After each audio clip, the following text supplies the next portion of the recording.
Isa pong mabiyay at mapagpalang pagbati sa inyong lahat. Sadyang mahirap nga pong pigilan ang ating mga dila, lalo na't kung sinasabi nating ito ay totoo at sa mga pagkakataong tayo ay nasasaktan. May mga panahon din na nais nating magmukhang mabuti ang ating ginagawa at marahil sinasabi natin ito ng palihim dahil mistulang nakakatuwang pakinggan ang mga bagay na sadyang lingid sa kaalaman ng iba. Sa hanay man ng mga mananampalataya ay nagiging huwad ang pagmamagandang loob sa kapwa sa mga pagkakataong ito ay idinadaan sa mga usap-usapan ng mga buhay-buhay sa loob man ng mga kapatiran at sa mga gawain ng Panginoon. Ang tanong na nga lang po na naiwan sa atin ay kung papaano natin ito mapagtagumpayan at papaano nga ba natin iingatan at pigilan ang ating mga dila. Ito man po ay isang malaking hamon sa kalagitnaan ng ating paglakad bilang mga mananampalataya. Iyan po ang ating bibigyang pansin sa pagkakataong ito ayon na rin sa sulat o aklat ni Apostol Tiago sa ika-4 at ikahuling bahagi ng ating talakayang datang. Number 4, so what are we going to do about it? Ngayon po na alam natin ang ilang mga bagay at katotohanan na sadyang napakahirap pigilan ang ating mga dila, ano naman ang kinakailangan nating gawin upang bantayan ang ating mga pananalita? Ititikom na lamang ba natin ang ating mga bibig? Hindi po. Hindi po iyan ang kasagutan. Nais kong magbigay ng 3 mga mungkahi ukol sa suliraning ito. A. Start with our heart. Kinakailangan po nating umpisahan ito sa ating mga puso at nararapat lamang din po na ito ay magsisimula sa ating mga puso. Sapagkat sa ikabuturan at anong sagana ng nilalaman ng ating puso, ang ating bibig ay nakapagsasalita. Kaya nga po kung nilalaman ng ating puso ay pagmamalaki, kayabangan o kahambugan, makukuha ng ating dila na maliitin ang isang tao upang ipagmataas ang ating mga sarili. Kung mayroon pang mga pagkakasala na nananahan sa ating mga puso, ang ating mga dila ay nagiging mapanira. Ngunit sa kabila nito, kung ang kababaang loob ang nangingibabaw sa ating mga puso, inilalagay natin ang mabuting kapakanan ng iba kaysa ating mga sarili. Kung mayroong pagpapatawad sa ating mga puso, ang ating mga bibig ay puno ng mga banayad na pagsasalita at may lapat na kabaitan, dinadagdagan pa ng biyaya at pasasalamat. Ang bagay na ito po ay isang halimbawa kung saan ang legalismo o pagtaas sa mga alituntunin higit pa kaysa biyaya ng Diyos ay nabigo. Kapag inilalagay natin ang pagbigay ng diin sa mga mababaw at panglabas na pagsasang-ayon, ang sagot niya sa dila ay itikom ang bibig at huwag nang magsalita. Kinakailangan po nating magsimula sa ating mga puso na kapagkat tayo ay nagsasalita ng mga mapanglait na usapin, kapagkat tayo ay nagkakalat ng mga kwentong mapanira, dapat po nating tumigil at tanungin ang ating mga sarili. Bakit ko ba sinasabi iyon? Anong mayroon sa kalooban ng aking puso na nag-udyok sa akin upang sabihin iyon? Nagsisimula nga po ito sa ating puso, hindi po ba? B. Take every word captive to Christ. Ang ikalawa po, hinihimok ko ang bawat isa sa atin na pagtuunan ng pansin at pagnilay-nilayan ang bawat kataga patungo sa pagiging bihag at pagsunod kay Kristo.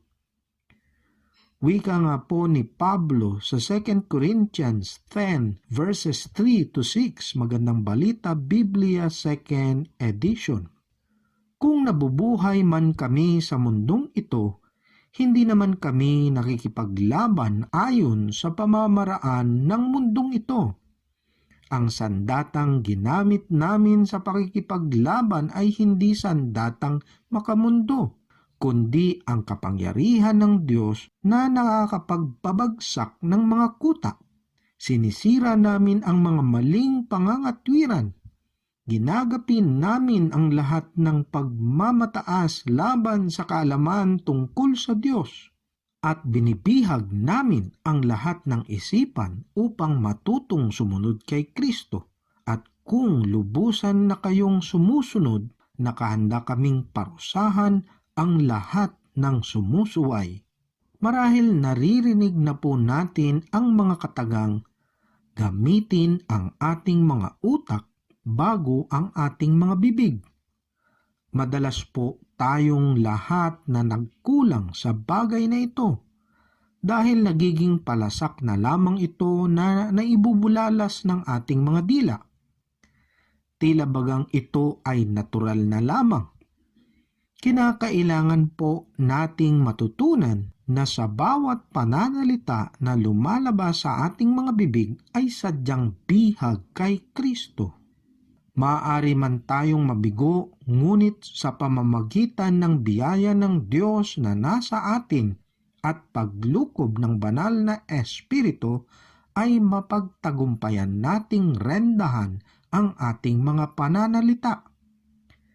Kinakailangan nating pagkaisipin at tanungin sa ating sarili bago magsalita kung iyon ba'y makapagbibigay ng kaluguran sa ngalan ng Diyos.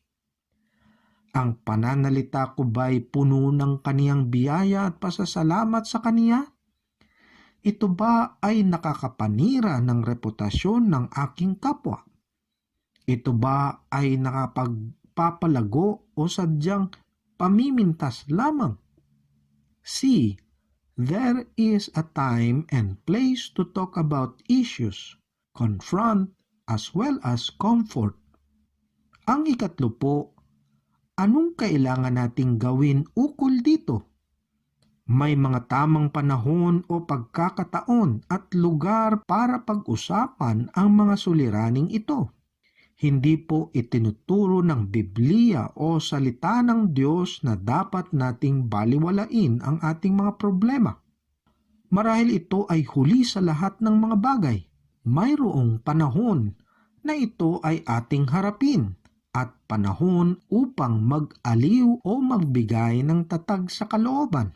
Ngunit ang salita ng Diyos ay malinaw na nagtuturo sa atin sa tamang panahon at lugar upang bigyan ng kagaanan ang mga mabibigat na pasanin sa tuwing ikaw ay nasasaktan. Kausapin mismo ang tao na nakapanakit sa iyo.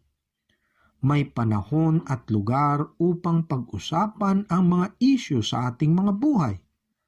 Sa pagkakataon na ang iyong puso ay nakahandang makipagkasundo, humingi ng tawad at magpatawad.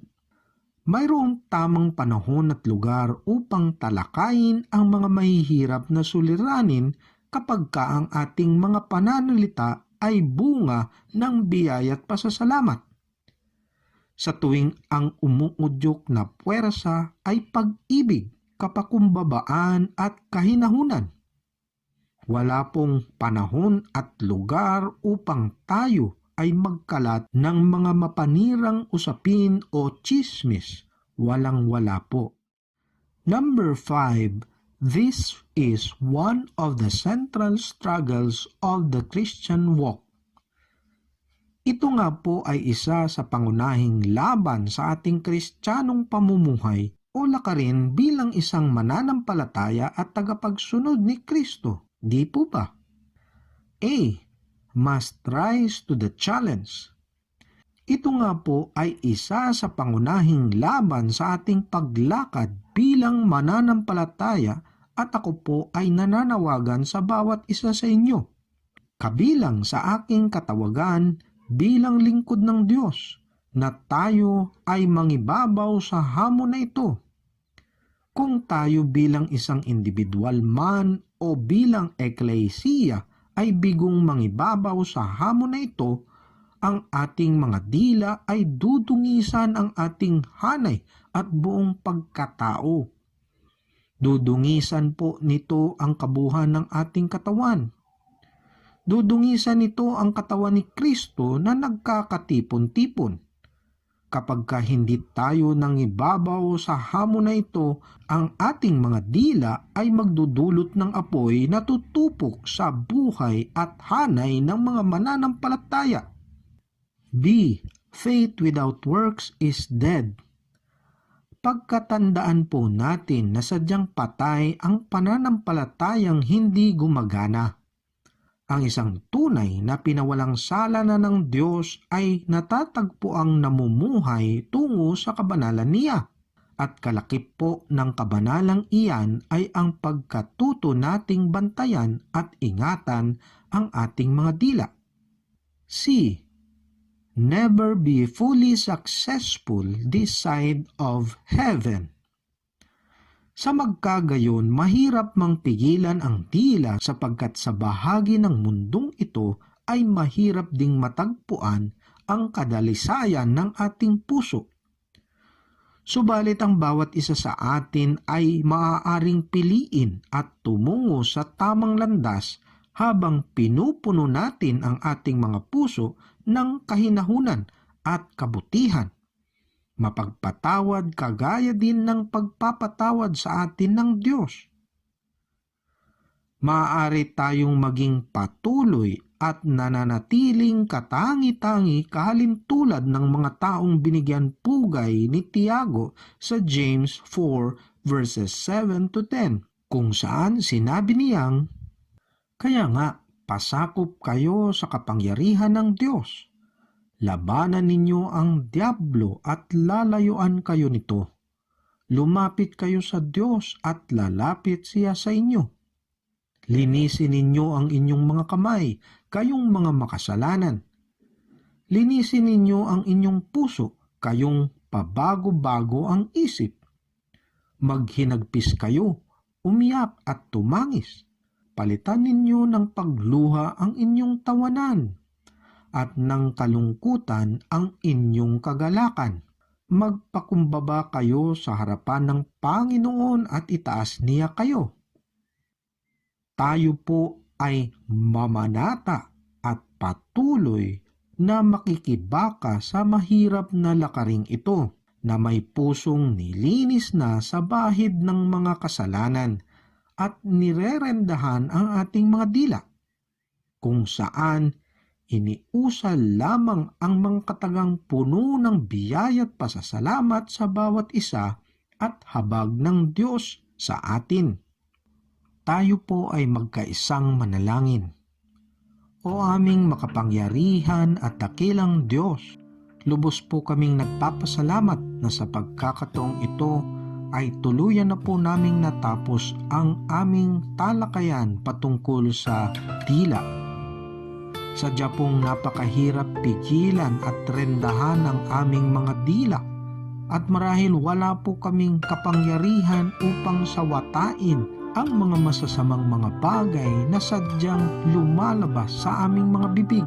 Ngunit sa pamagitan po ng iyong biyaya at habag sa paglukob ng banal na Espiritu sa bawat isa sa amin, ay kaya rin po naming mapagtagumpayan ang mga suliraning ito. Kinakailangan lamang po naming palalahanan na ang mga bagay ay nararapat na magsimula sa aming mga puso. Dahil kung anuman ang nilalaman ng aming mga puso ay siya ring aming naiiusal sa aming mga bibig. Kaya kinakailangan din po na ang bawat kataga, ang bawat mga pananalita ay sadyang bihag kay Kristo na aming tagapagligtas at nagkaloob ng kanyang banal na dugo upang hugasan at linisin kami sa bawat uri ng karumihan. May tamang panahon at lugar upang pag-usapan ang mga bagay-bagay at mga suliraning ito na sadyang nagiging balakid sa aming pag-usad tungo sa inyong kaliwanagan. Ngunit kami po ay magtatagumpay dahil nauna na po ninyong napagtagumpayan ang lahat ng uri ng kasalanan at maging ang kamatayan na idinulot nito sa amin. Kaya pinupuri po namin kayo at pinasasalamatan. Kinakailangan po na kami ay mangibabaw sa hamon na ito. Kinakailangan po na patutuhanan namin ang aming pananampalataya na ito nga ay buhay at totoong-totoo sa aming mga kalagitnaan, na aming pananampalataya ay sadyang gumagana, gumagawa, tumutugon, tumatalima sa lahat ng inyong mga iniuutos at mahalagang layunin sa aming mga buhay. Marahil may mga pagkakataon man na kami ay sadyang may mga kakulangan, ngunit sa inyong biyaya, sa inyong kapangyarihan, malalagpasan din po namin ang lahat ng mga bagay na ito kung pinupuno namin ang aming mga puso't isipan sa inyong kabanalan, sa inyong biyaya, sa inyong habag, sa inyong dalisay na pag-ibig at patuloy na paggabay, paglukob ng banal na Espiritu sa aming mga kalagitnaan. Kaya binabalik po namin ang lahat-lahat ng papuri, pagdakila, pasasalamat sa ngalan din ng aming Panginoon at tagapagligtas na si Jesus. Amen at Amen. Hanggang sa muli po mga minamahal na mga kapatid. Kaya nga't magtiyaga kayo mga kapatid hanggang sa pagdating ng Panginoon. Tingnan ninyo ang magsasaka. Buong tiyaga niyang hinihintay ang kapanapanabik na ani ng kanyang bukirin at minamatyagan ang pagpatak ng ulan. Dapat din kayong magtiyaga. Tibayan ninyo ang inyong loob sapagkat nalalapit na ang pagdating ng Panginoon. Siya nawang ang biyaya at gabay ng dakilang Diyos at paglukob ng kaniyang kabanalan ay sumainyo hanggang sa pagdating na muli ng ating Panginoon at tagapagligtas. Sa ngalan ng Ama, ng Anak, at ng Banal na Espiritu. Amen at Amen.